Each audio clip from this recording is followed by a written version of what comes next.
નમસ્કાર, હું છું દિવ્યા. સ્વાગત છે આપનું મહત્વની ખબરમાં. મહત્વના સમાચારની શરૂઆત કરીશું હેડલાઇન્સ. રામ મંદિર પ્રાણ પ્રતિષ્ઠા મહોત્સવને લઈને તડામાર તૈયારી. ગુજરાતના વિવિધ ભાગોમાં ધાર્મિક કાર્યક્રમ, શોભાયાત્રાનું આયોજન કરાયું.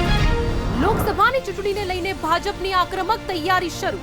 મહિલાઓની આત્મનિર્ભર બનાવવા તૈયારી. આજથી 14 આદિવાસી જિલ્લાઓમાં વન સેતુ ચેતના યાત્રા. નવસારીથી મુખ્યમંત્રીએ કરાવ્યો પ્રારંભ.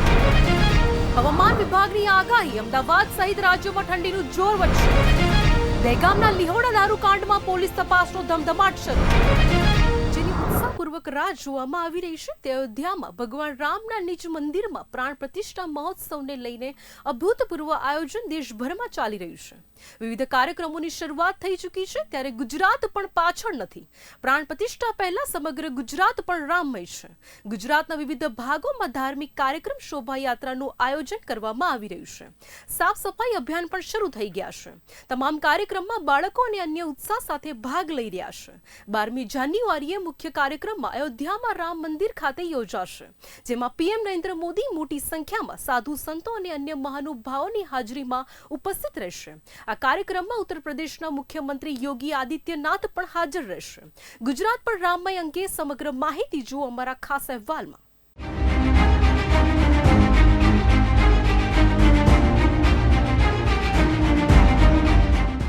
અયોધ્યામાં પ્રાણ પ્રતિષ્ઠા કાર્યક્રમને લઈને દેશભરમાં ઉત્સાહના માહોલ વચ્ચે સમગ્ર ગુજરાત પણ રામમય છે. ગુજરાતમાં પણ ઉજવણીનો દોર શરૂ થઈ ગયો છે. સમગ્ર દેશમાં રામલલ્લાના મહોત્સવની ઉજવણી શરૂ થઈ ગઈ છે. ગુજરાત પણ સજ્જ છે. ગીર સોમનાથના વેરાવળમાં ગુરુવારે રામ, લક્ષ્મણ, જાનકી, હનુમાનજીની વેશભૂષામાં બાળકો નગરચર્યાએ નીકળ્યા હતા. ધાર્મિક માહોલ વચ્ચે સમગ્ર શહેર જય જય શ્રી રામના નાદથી ગુંજી ઉઠ્યું હતું. માન્યતા મુજબ જ્યારે ભગવાન રામ લંકા પર વિજય મેળવી પરત અયોધ્યા પહોંચતા ભવ્ય સ્વાગત કરવામાં આવ્યું હતું. એ વખતે અયોધ્યાવાસીઓએ જે રીતે ભગવાન રામનું સ્વાગત કર્યું હતું તેવી રીતે અને તેવા ભાવથી ગુરુવારે વેરાવળના શહેરીજનો, વેપારીઓ અને શ્રદ્ધાળુ લોકોએ શહેરના માર્ગોમાં સફાઈ કરી હતી. સુંદર રંગોળી બનાવી હતી. રસ્તા પર બેનરો લગાવવામાં આવ્યા હતા. ભગવાન રામના જન્મથી લઈને અયોધ્યાના રાજા રામ સુધીની દર્શનીય ઝાંખીઓ જોવા મળી હતી. નાની બાળાઓ જે રામ, લક્ષ્મણ, સીતાજી અને હનુમાનજી બન્યા હતા તેઓના હસ્તે જ શોભાયાત્રાનો પ્રારંભ કરી ઢોલ, શરણાઈ અને જય જય શ્રી રામના નાદ સાથે વેરાવળ શહેર રામમય બન્યું હતું. આજે 550 વર્ષના સંઘર્ષ પછી રામ ભગવાન જ્યારે અયોધ્યામાં પાછા ફરી રહ્યા છે અને તેમની પ્રાણ પ્રતિષ્ઠા થવા જઈ રહી છે.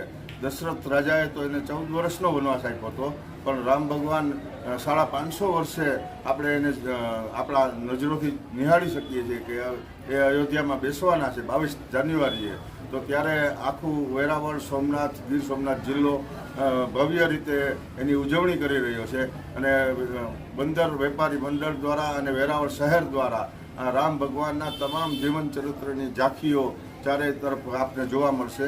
એના બેનરો લાગેલા છે. એનું આજે ઉદ્ઘાટન જેવું રાખેલું છે અને 501 નાની બાળાઓ, ગોયણીઓને જમાડવાનો કન્યા શાળામાં એક કાર્યક્રમ રાખેલો છે, જેમાં તમામ વેરાવળના પ્રતિષ્ઠિત વેપારીઓ, ઉદ્યોગપતિઓ, ગવર્મેન્ટની સરકારી મશીનરીના તમામ અધિકારીઓ ઉપસ્થિત છે.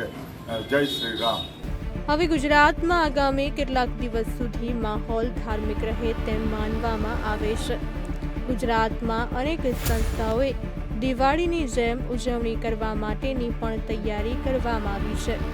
ગુજરાતમાં તમામ લોકો પોતાના આવાસ પર 22મી જાન્યુઆરીના દિવસે દિવાળીની જેમ ઉજવણી કરવા માટેની તૈયારીમાં વ્યસ્ત છે. એ દિવસે ફટાકડા ફોડીને, રોશની કરીને તેમજ દીવા પ્રગટાવીને ઉજવણી કરવા માટેની તૈયારી ચાલી રહી છે. અનેક સ્વૈચ્છિક સંસ્થાઓ 22મી જાન્યુઆરીના પ્રાણ પ્રતિષ્ઠા કાર્યક્રમને ઐતિહાસિક, ભવ્ય અને દિવ્ય બનાવવા માટેની તૈયારી છે. આના માટે આયોજન કરવામાં આવી રહ્યા છે. મોટા વેપારી મહાજનો, વેપારી પેઢીઓ, દુકાનદારો એ દિવસે સ્વૈચ્છિક રીતે રજા પાડવાના મૂડમાં છે. વડાપ્રધાન નરેન્દ્ર મોદી પોતે 22મી જાન્યુઆરીના દિવસે જ્યારે ભગવાન રામ અયોધ્યા પહોંચી રહ્યા છે ત્યારે આ દિવસને ભવ્ય બનાવવા અપીલ કરી ચૂક્યા છે. ભગવાન રામ જ્યારે 14 વર્ષનો વનવાસ પૂરો કરી અને અયોધ્યા પધાર્યા ત્યારે દિવાળી જેવો માહોલ ત્યાં હતો અને દિવાળીનો આપણે ત્યારથી ઉજવણી કરીએ છીએ.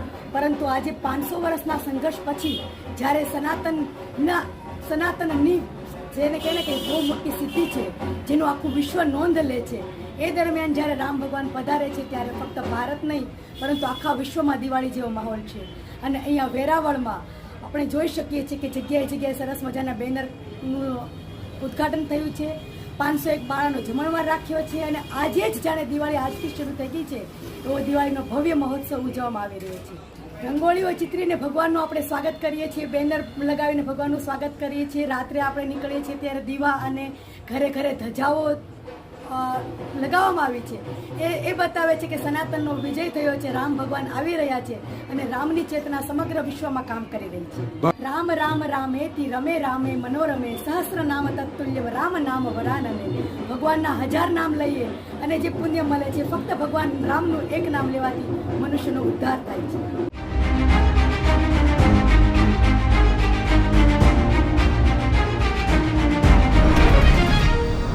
લોકસભાની ચૂંટણી નજીક છે ત્યારે ભારતીય જનતા પાર્ટીએ આક્રમક તૈયારી શરૂ કરી દીધી છે. ગુજરાતમાં ભારતીય જનતા પાર્ટી તેના પ્રભુત્વને જાળવી રાખવા માટે કટિબદ્ધ છે. લોકસભાની ચૂંટણીમાં તમામ સીટો જીતવાના ઈરાદા સાથે આયોજન કરવાની તૈયારી શરૂ થઈ ચૂકી છે. લોકસભાની ચૂંટણી પહેલા તમામ વર્ગ સુધી પહોંચવા માટે ભાજપના લોકો તૈયાર થઈ ચૂક્યા છે. આ સંબંધની શરૂઆત પણ થઈ ચૂકી છે. આ વખતની લોકસભા ચૂંટણીમાં મહિલા મતદારોને વધુ મજબૂત રીતે આવરી લેવાની યોજના છે. આ જ કારણસર આ વખતે તમામ મહિલાઓ સુધી પહોંચવા અને મહિલાઓને પીએમ મોદીની યોજના સાથે જોડવા માટે આયોજન કરવામાં આવ્યું છે. ભાજપની યોજનાઓ શું છે, તેની રણનીતિ શું છે અને કયા પગલાં ભાજપ દ્વારા લેવામાં આવી રહ્યા છે તે અંગે સમગ્ર માહિતી જુઓ ખાસ અહેવાલમાં.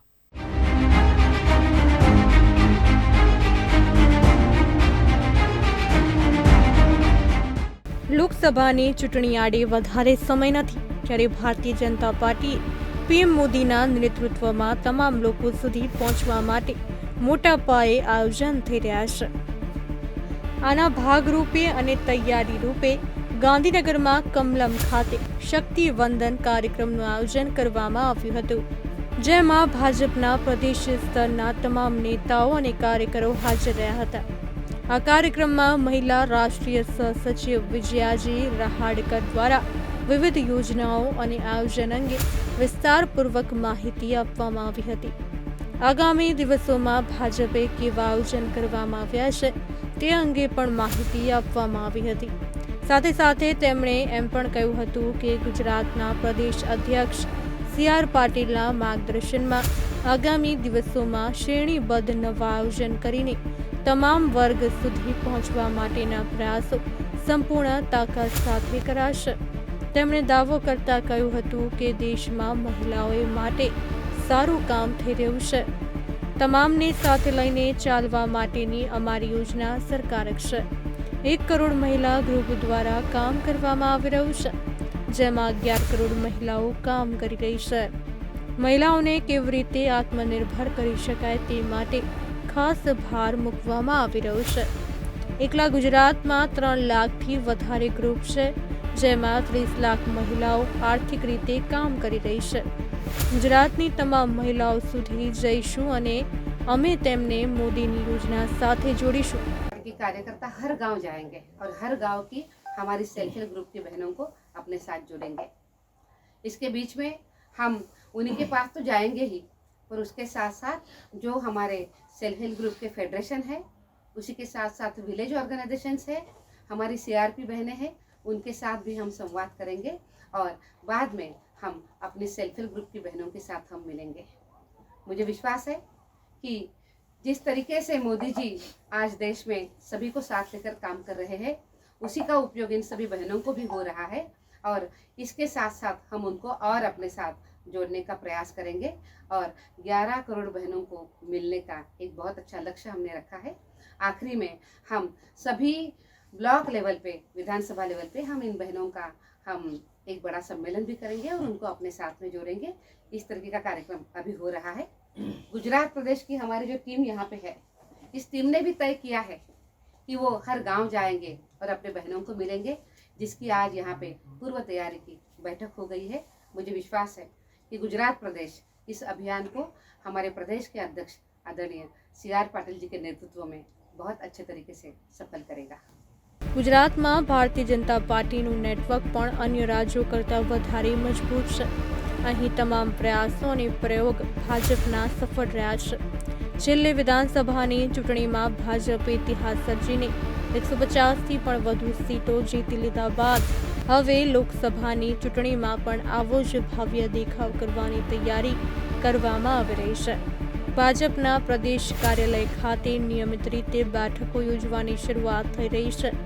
પીએમ મોદી દ્વારા લોકોના કલ્યાણ માટે લેવામાં આવી રહેલા વિવિધ પગલાંની માહિતી લોકો સુધી પહોંચાડવા માટે કાર્યકરોને સતત માર્ગદર્શન આપવામાં આવી રહ્યા છે. ગુજરાતના મુખ્યમંત્રી ભૂપેન્દ્ર પટેલ અને પ્રદેશ અધ્યક્ષ CR પાટીલ જોરદાર રીતે સક્રિય થયેલા છે. હાલમાં વાઇબ્રન્ટ ગુજરાતનું સફળ આયોજન કરવામાં આવ્યું છે. તે ઉપરાંત રોકાણની જાહેરાત પણ કરવામાં આવી છે. ગુજરાતને વિકાસના ગ્રોથ એન્જિન તરીકે રાખવાના પ્રયાસો છે.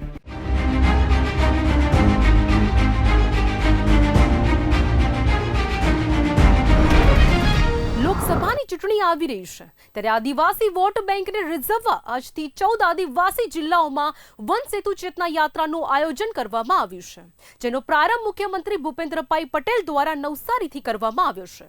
આ યાત્રા ઉમરગામથી અંબાજી સુધી પહોંચતા પૂર્વે નવસારી, ડાંગ, તાપી, સુરત, ભરૂચ, નર્મદા, છોટાઉદેપુર, પંચમહાલ, દાહોદ, મહીસાગર, અરવલ્લી અને સાબરકાંઠા જિલ્લામાંથી પસાર થશે. જુઓ અમારા આ ખાસ અહેવાલમાં.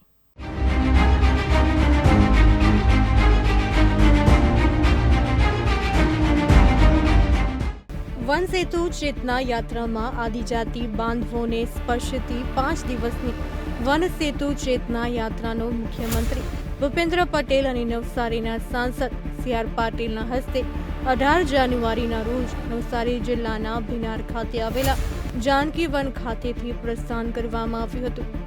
મુખ્યત્વે આ યાત્રા વલસાડ, નવસારી, ડાંગ, તાપી, સુરત, ભરૂચ, નર્મદા, પંચમહાલ, છોટાઉદેપુર, દાહોદ, મહીસાગર, અરવલ્લી, સાબરકાંઠા અને બનાસકાંઠા એમ કુલ 14 જિલ્લામાંથી પસાર થઈ અંદાજિત 1000 કિલોમીટરનું અંતર કાપી તારીખ 22 જાન્યુઆરીએ અંબાજી ખાતે પૂર્ણ થશે.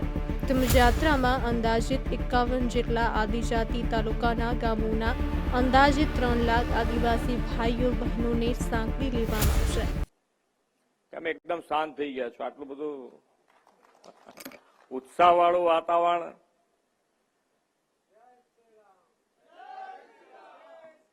દીકરીઓ બધી અહીંયા આગળ બેઠી છે, કેમ શાંત છે? કઈ જોઈએ છે? કઈ પ્રશ્ન છે? તો આજે તો કેટલા બધા મિનિસ્ટર થી માંડીને બધા અહીંયા છે. તમારો પ્રશ્ન 1 મિનિટમાં ઉકલે એમ છે.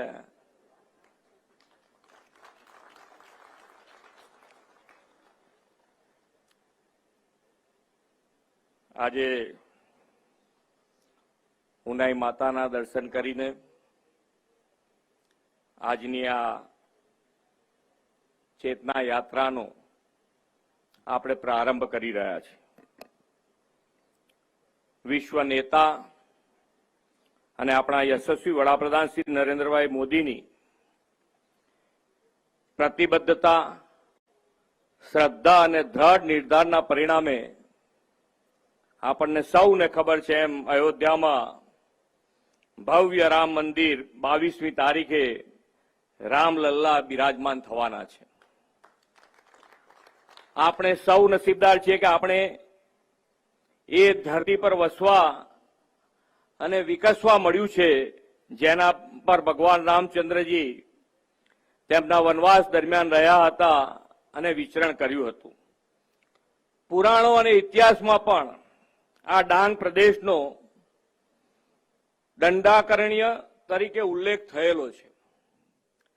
રામચંદ્રજી સીતા માતા અને લક્ષ્મણજી સાથે આ દંડાકરણ્ય વિચરણ કરીને આગળ વધ્યા અને એ ઉલ્લેખ આપણા ઇતિહાસમાં છે. દંડાકરણ્ય ડાંગ બહુધા આદિજાતિ વનવાસીઓની વસ્તી ધરાવતો પ્રદેશ છે. ભગવાન રામચંદ્રજીએ જેના એઠા બોર ખાધા હતા તે માતા સબરી પણ આ જ આદિવાસી વિસ્તારના વસવાટ કરતા હતા અને અહીં સબુરી તાલુકો અને સબરી ધામ પણ છે. આદરણીય વડાપ્રધાનશ્રી હમણાં થોડા દિવસ પહેલા જ કહ્યું હતું કે માતા સબરીના ઉલ્લેખ વિના રામચંદ્રજીનો ઇતિહાસ અને રામાયણ અધૂરો છે. માતા સબરી અને આદિવાસીઓના રામાયણ કાળના યોગદાનનું પુણ્ય સ્મરણ કરવાની આજે મને અહીંયા આવીને આ જિલ્લામાં આ ભૂમિ ઉપર મને તક મળી છે. હું મારી જાતને એનું ગૌરવ માનું છું, સૌભાગ્ય માનું છું. આદરણીય વડાપ્રધાનશ્રીએ વનવાસીઓના પ્રાચીન ઐતિહાસિક મહત્વને રામલલ્લાના પ્રાણ પ્રતિષ્ઠા અવસરે સમયાનુકૂળ રૂપે ઉજાગર કર્યું છે. આપણે તેમના જ પદચિહ્ન પર ચાલતા વન સેતુ ચેતના યાત્રાથી ઉમરગામથી અંબાજી સુધીના સમગ્ર આદિવાસી બેલ્ટને વિકાસની ધારામાં વધુ મજબૂતાઈથી જોડવા માટે કરી રહ્યા છે. વડાપ્રધાન શ્રી નરેન્દ્રભાઈ મોદી જ્યારે ગુજરાતના મુખ્યમંત્રી હતા ત્યારે વનવાસીઓને વિકાસના મુખ્ય પ્રવાહમાં લાવવાની નેમ સાથે વનબંધુ કલ્યાણ યોજના શરૂ કરાવી હતી. આ વનબંધુ કલ્યાણ યોજનાની સફળતાએ તેમને વડાપ્રધાન તરીકે રાષ્ટ્રવ્યાપી ફલક પણ આપ્યું છે. આ યાત્રાના માર્ગમાં આવતા દરેક જિલ્લામાં એક સ્ટેજ પ્રોગ્રામ અને 3 સ્થળોએ સ્વાગત કાર્યક્રમ, રાત્રિના સમયે ભજન સંધ્યા કાર્યક્રમ તેમજ યાત્રાના માર્ગમાં આવતા પ્રસિદ્ધ મંદિરોએ દર્શન કાર્યક્રમોનું આયોજન કરવામાં આવ્યું છે. આ યાત્રા દરમિયાન વન સહભાગી મંડળીઓ જોડે મુલાકાત અને સંવાદ, મહિલા સ્વસહાય જૂથો સાથે મુલાકાત, વિશેષ સિદ્ધિ પ્રાપ્ત કરનાર આદિવાસીઓનું સન્માન, સરકારના 20 વર્ષની સિદ્ધિઓનો અહેવાલ, રામ મંદિર પ્રાણ પ્રતિષ્ઠાની સકારાત્મક ઉજવણી, સરકારી યોજનાઓની સમીક્ષા, FRAના લાભો, યાત્રી સભા, જંગલ વિસ્તારના ગામોમાં વસતા આદિજાતિ સમુદાયના લોકોને મળી રૂબરૂ સંવાદ થકી સ્થાનિક લોકોની સમસ્યાઓનું નિરાકરણ જેવા વિવિધ કાર્યક્રમોનું આયોજન કરવામાં આવ્યું છે.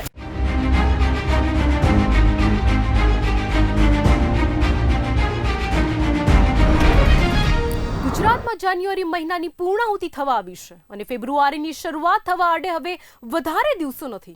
ત્યારે અમદાવાદ સહિત રાજ્યના જુદા જુદા વિસ્તારોમાં ઠંડી ઘટી જવાની ચર્ચા થઈ રહેલા લોકોને સાવધાન થઈ જવાની જરૂર છે.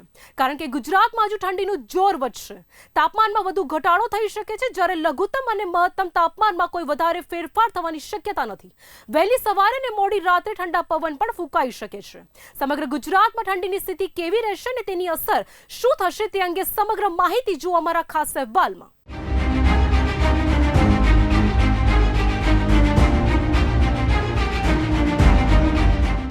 ગુજરાતમાં હાલમાં ઠંડીના પ્રમાણમાં ઉતાર ચઢાવની સ્થિતિ જોવા મળી રહી છે. ઠંડીના કારણે જનજીવન પર પણ અસર થઈ રહી છે. ખાસ કરીને વહેલી સવારે અને મોડી રાત્રે વધારે ઠંડીનો અનુભવ લોકો કરી રહ્યા છે. જો કે છેલ્લા કેટલાક દિવસથી ઠંડીનું પ્રમાણ ઘટી ગયા બાદ લોકો માની રહ્યા હતા કે ઠંડી હવે પડશે નહીં. જો કે લોકોની આવી ગણતરી પર હવામાન વિભાગે પૂર્ણ વિરામ મૂકીને આગાહી કરી છે કે આગામી 7 દિવસ દરમિયાન ઠંડીનું જોર વધી શકે છે. લઘુત્તમ તાપમાનમાં ઘટાડો થઈ શકે છે. હવામાન વિભાગે ઠંડી વધવાની આગાહી કરી છે. રાજ્યમાં કડકડતી ઠંડીથી રાહત મળશે નહીં. ગાંધીનગર, અમદાવાદ, ડીસા, નલિયામાં પારો સામાન્ય કરતાં નીચો રહી શકે છે. આ તમામ વિસ્તારોમાં પારો 10 થી 15 વચ્ચે રહી શકે છે. રાજ્યમાં ઠંડીનો ચમકારો રહેવાની વાત કરવામાં આવ્યા બાદ લોકો ફરી એકવાર ગરમ વસ્ત્રોને લઈને સાવધાન થઈ ગયા છે. લોકો ગરમ વસ્ત્રોને મૂકી દેવાની તૈયારી કરી રહ્યા હતા ત્યારે ફરી એક વખત હવામાન વિભાગે ઠંડી વધવાની વાત કર્યા બાદ ઠંડીનો સામનો કરવા માટે તૈયાર છે. ઠંડીના પ્રમાણમાં ફેરફાર થવાના કારણે તમામ લોકો પર તેની અસર દેખાઈ રહી છે.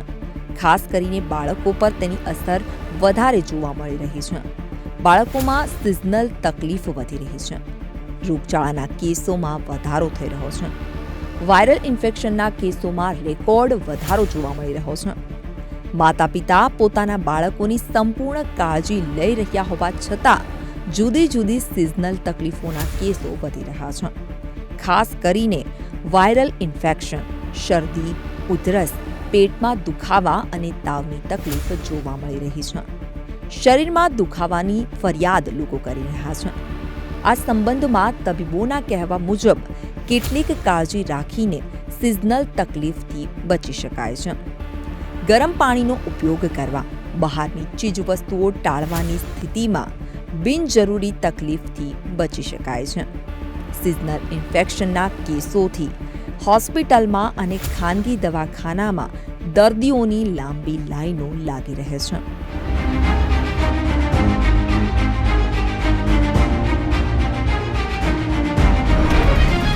ગુજરાતભરમાં ચર્ચા જગાવનાર દહેગામ લિહોડા દારૂકાંડના મામલે ઊંડી તપાસનો દોર જારી રહ્યો છે. પોલીસ એક્શનમાં દેખાઈ રહી છે, જ્યારે આસપાસના વિસ્તારોમાં પણ કાર્યવાહી કરવામાં આવી રહી છે. પ્રાપ્ત માહિતી મુજબ પોલીસે હજુ સુધી આક્રમક કાર્યવાહી કરીને સમગ્ર મામલે મુખ્ય બુટલેગર સહિત 7 લોકોની ધરપકડ કરી છે. બીજી બાજુ સારવાર હેઠળ રહેલા વધુ અસરગ્રસ્તોને હોસ્પિટલમાંથી રજા આપવામાં આવી છે. હજુ કેટલાક અસરગ્રસ્ત સારવાર હેઠળ છે, જ્યારે થોડાક દિવસ પહેલા જ સમગ્ર રાજ્યને હચમચાવી મૂકનાર દારૂકાંડના મામલે સમગ્ર માહિતી જુઓ અમારા ખાસ અહેવાલમાં.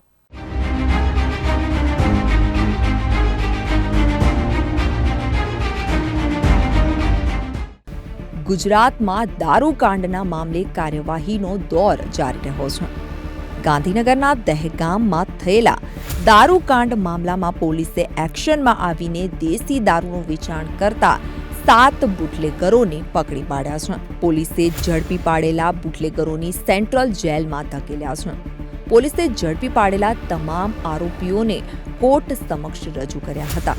ત્યારબાદ કોર્ટે તમામ આરોપીઓને સેન્ટ્રલ જેલમાં મોકલવાનો હુકમ કર્યો હતો. ઘટના બન્યા બાદ ઊંડી તપાસ બાદ એલસીબીએ મુખ્ય બુટલેગર પ્રતાપસિંહની ધરપકડ કરી હતી. તમામ લોકોએ તેને ત્યાં જ દારૂ પીધો હતો તેવી જાણકારી મળતા જ એલસીબીએ તેને દબોચી લીધો હતો. ત્યારબાદ વધુ કાર્યવાહી કરીને પોલીસે પ્રતાપસિંહની સાથે અન્ય પ્રોહિબિશન ગુનાના 6 આરોપીઓની પણ ધરપકડ કરી હતી. મળેલી માહિતી મુજબ જિલ્લામાં અન્ય બુટલેગર્સ પણ તેની પાસેથી જ દારૂ લે છે તેવી માહિતી પણ સામે આવી રહી છે. પોલીસનું કહેવું છે કે તકેદારીના હવે પૂરા પગલાં લેવામાં આવી રહ્યા છે અને તેના જ ભાગરૂપે આખા લિહોડા ગામમાં ગઈકાલથી કોમ્બિંગ પણ હાથ ધરવામાં આવ્યું છે. સાથે જ હાલના પીડિત 7 સિવાયના અન્ય કોઈએ દારૂનું સેવન કર્યું હોય તો તેમના પર વિશેષ ધ્યાન અપાઈ રહ્યું છે. બીજી બાજુ રાજ્યના ગૃહપ્રધાન હર્ષ સંઘવીએ પણ ઘટનાની ગંભીરતાથી નોંધ લીધી છે અને આખાય મામલે તપાસના આદેશ આપ્યા છે. રાજ્ય સરકાર આખી ઘટના પર નજર રાખી રહી છે. લિહોડામાં થોડાક દિવસ પહેલા દારૂકાંડની ઘટના બની હતી, જેમાં 2 લોકોના મોત થયા હતા. સાથે સાથે અનેક લોકોને અસર થઈ હતી. જો કે અસરગ્રસ્તોની સંખ્યા 9 આંકવામાં આવી છે. દારૂ પીધા બાદ અસરગ્રસ્ત થયેલા લોકોને હોસ્પિટલમાં ખસેડવામાં આવ્યા હતા, જે પૈકી 6 દર્દીઓને સારવાર આપવામાં આવ્યા બાદ હવે રજા આપવામાં આવી છે. અન્ય 1 દર્દીની તબિયતમાં પણ સુધારો થયો છે અને 6 અસરગ્રસ્તો બિલકુલ સ્વસ્થ થયા બાદ તેમને રજા આપી દેવામાં આવી છે. અન્ય 1ની તબિયતમાં સુધારો થયા બાદ આ દર્દીને આઈસીયુમાંથી હવે જનરલ વોર્ડમાં ખસેડવામાં આવ્યો છે. સમગ્ર કેસની વાત કરવામાં આવે તો દારૂ પીધા બાદ 2 લોકોના મોત થયા હતા અને જે લોકોના મોત થયા છે તેમની ઓળખ કરી લેવામાં આવી છે. તેમના નામ કાનાજી ઝાલા અને વિક્રમસિંહ ઝાલા છે. તે ઉપરાંત બળવંતસિંહ ઝાલા, રાજુસિંહ ઝાલા, કાલાજી ઠાકોર, ચેહરજી ઝાલા, મગરસિંહ ઝાલા, વિનોદ ઠાકોર અને વિક્રમ પ્રતાપસિંહ સારવાર હેઠળ હતા. તેમની તબિયત હવે સુધરી ચૂકી છે.